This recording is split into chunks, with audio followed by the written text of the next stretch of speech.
atas konsekuensi keputusan-keputusan dengan keyakinan bahwa Tuhan Allah Subhanahu wa taala akan berpihak kepada kebenaran.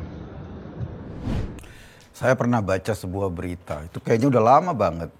Surya Paloh mau membubarkan Nasdem kalau kadernya ada yang terbukti korupsi. Tapi ya itu kan janji politik, janji yang bisa diucapkan tapi belum tentu mau dilaksanakan. Kayak sekarang ini. Memang Pak Joni Plate, Sekjen Partai Nasdem itu baru jadi tersangka kasus korupsi pembangunan BTS dari Bakti Kominfo. Katanya, ini katanya loh, kerugian negara yang diakibatkan oleh korupsi itu sampai 8 triliun. 8, nolnya ada 12. Banyak. Kalau 8 triliun itu dibeliin cendol, kayaknya kita bisa berenang di cendol itu dengan seluruh warga Jakarta. Berenang di cendol itu. Tapi kan bukan Pak Joni Plate aja yang pernah tersandung korupsi dari kader Nasdem. Sekjen sebelumnya, Rio Capella juga kena kasus korupsi. Artinya apa yang disampaikan Pak Surya Paloh itu ya tidak ada hubungannya dengan kenyataan. Waktu itu dia baru saja berkampanye atau baru saja menjelaskan tentang visi misi Partai Nasdem. Yang menarik, memang kejadiannya adalah kasus hukum. Pak Joni Plate itu diperiksa oleh kejaksaan. Setelah 3 kali diperiksa lalu pemeriksaan ketiga langsung ditetapkan sebagai tersangka. Sekarang langsung ditahan di rutan kejaksaan. Tapi pasti dengan kondisi yang menjelang pemilu ini, kasus-kasus hukum selalu dikait-kaitkan dengan manuver politik, bahwa ini adalah kepentingan politik, bahwa ini adalah kepentingan dalam berhubungan dengan copras-capres misalnya. Coba aja dengar statementnya Willy, fungsionaris Partai Nasdem yang seolah-olah menyalahkan Jokowi yang duduk sebagai presiden, notabene di eksekutif. Disalahkan ini gara-gara presidennya petugas partai. Lalu kemudian menurut statementnya Willy, jadilah Joni G. Plate sebagai tersangka korupsi. Padahal kan presiden itu eksekutif. Yang mengeksekusi itu yudikatif, perangkat-perangkat hukum.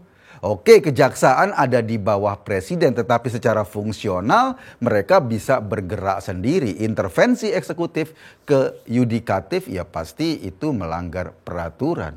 Karena hukum harus ditegakkan. Tapi soal politik itu barangkali akan menjadi konsekuensi logis. Nanti ke depan siapapun yang kena isu korupsi atau ditangkap KPK atau ditangkap kejaksaan, pasti isunya akan diseret-seret ke politik seolah-olah mereka semua adalah orang suci, tidak pernah melakukan kesalahan, tetapi gara-gara ada perebutan kekuasaan, ada pemilu, maka orang lain ngerjain dia untuk ditangkap.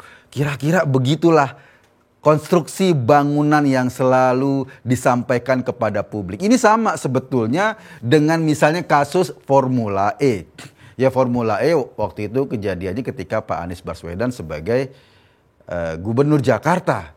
KPK mulai menyidik, ada banyak perdebatan di situ apakah Formula E sudah masuk dalam ranah pelanggaran hukum, ranah pidana korupsi atau belum.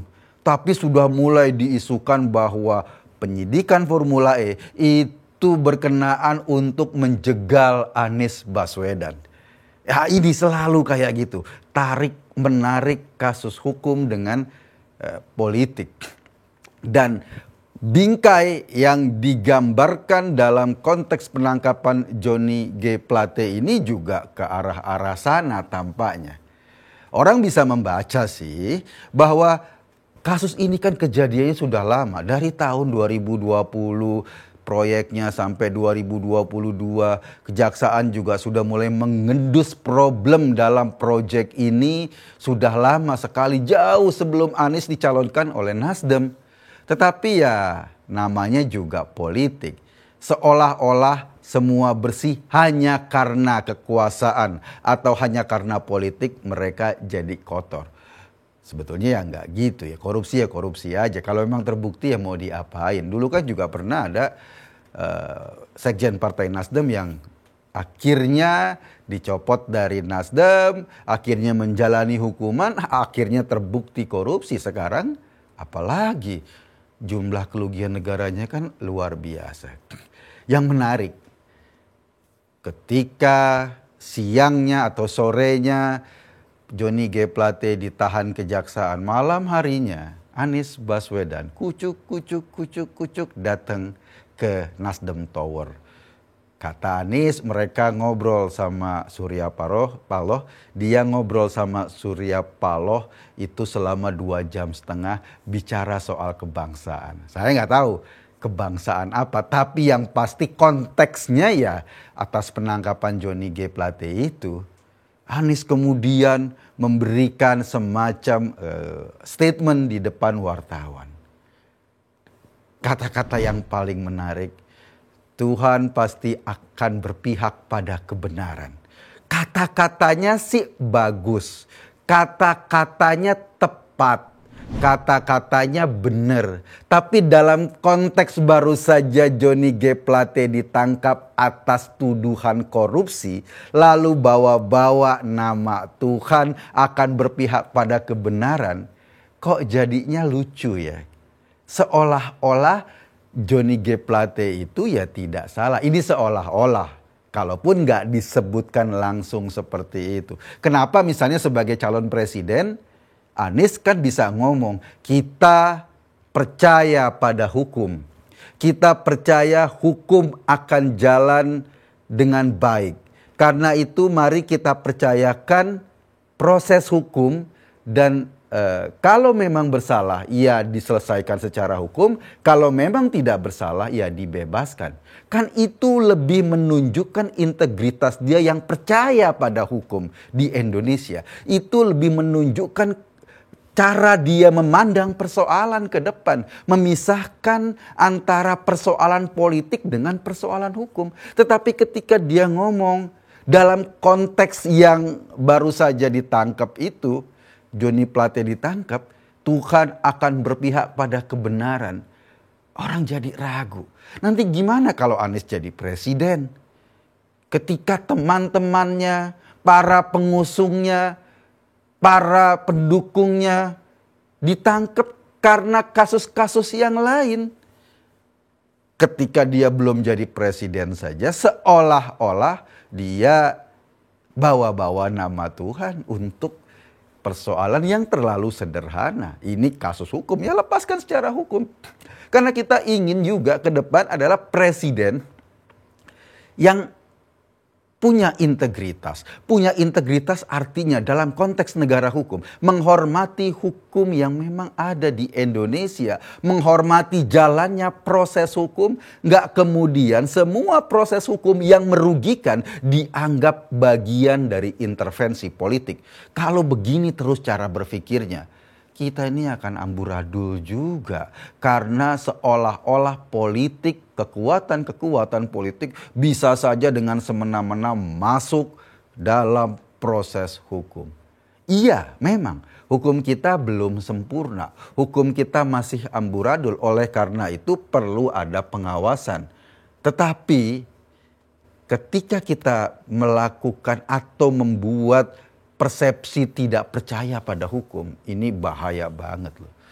Gue rasa ini menjadi bagian penting dan yang paling mengherankan adalah kok seolah-olah Anies ikut prihatin, seolah-olah dalam tanda kutip, kalaupun gak terang-terangan melakukan pembelaan pada tersangka korupsi. Sayang loh.